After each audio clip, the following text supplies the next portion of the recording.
President Ferdinand Marcos Jr.'s Statement of Contribution and Expenditures, or SOSE, during the election shows a total of 67 donors, 20 of which gave Marcos at least 10 million pesos each, either in cash or in kind. This includes Special Assistant to the President Anton Lagdameo, who contributed 247.324 million pesos to the Marcos campaign, putting him on the top of the list. Second in the list is Melquiades Robles, who contributed 30 million pesos.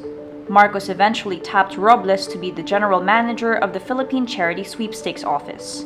Ranking third is Philip G. Lo, who once served in the board of directors of the Philippine Amusement and Gaming Corporation with 25 million pesos worth of campaign donations.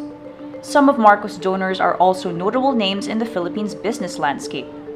In total, the chief executive received contributions worth 624.69 million pesos. Senator Sen Hontiveros is seeking a probe into sexual harassment cases allegedly involving teachers in various schools in the country. In the Senate resolution, Hontiveros cites the cases reported at the Bacoor National High School in Cavite, St. Teresa's College in Quezon City, and the Philippine High School for the Arts in Los Baños. Hontiveros says under the Safe Spaces Act, which she authored, all schools should publish grievance procedures and must assign an officer in charge who can receive complaints. The Education Department earlier said it was probing reports of alleged sexual advances made by 6 teachers on students at BNHS.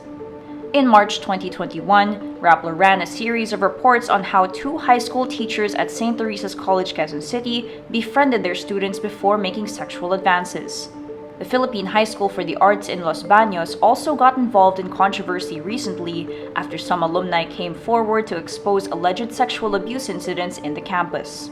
Hontiveros says, teachers and perpetrators who harass students have no business remaining in schools in the company of young students and must be made to answer for the consequences of their actions.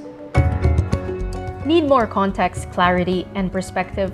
Get the full picture with Rappler Plus. With exclusive content and events, you'll get an opportunity to discuss issues with reporters, experts, and featured guests while helping Rappler continue its fearless journalism. Join now.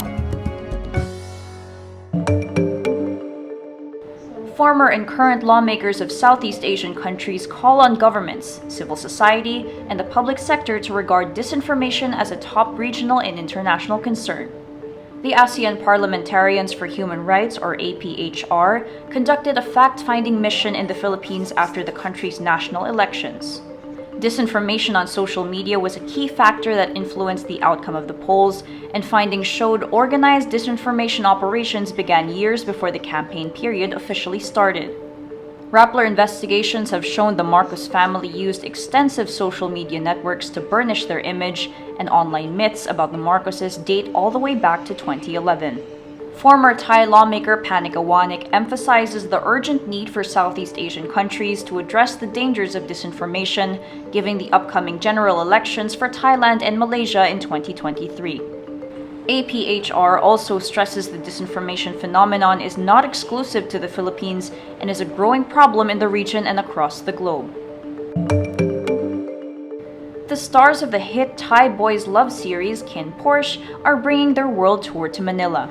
Concert promoters Pulp Live World and Live Nation Philippines announced the Manila show for KinnPorsche The Series World Tour 2022 is on October 22 at the Mall of Asia Arena.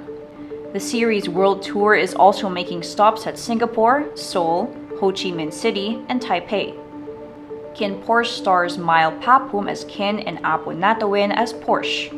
It follows the story of a son of a mafia boss who falls in love with his newly hired bodyguard. James Reid is giving his fans a new album instead of an EP, and it's set for an October release. In a tweet, Reid says he impulsively decided to drop a 10-track album because there are too many songs he wants to share. He adds the word love scene in the tweet, which hints at the album's title. On August 29, he also posts on Instagram saying he's coming home to drop an MF album. James' upcoming album is a follow-up to his 2017 album Palm Dreams. Recently, he is based in the United States where he has been collaborating with other Asian artists like GOT7's JB and Taiwanese-American rapper Ozzy.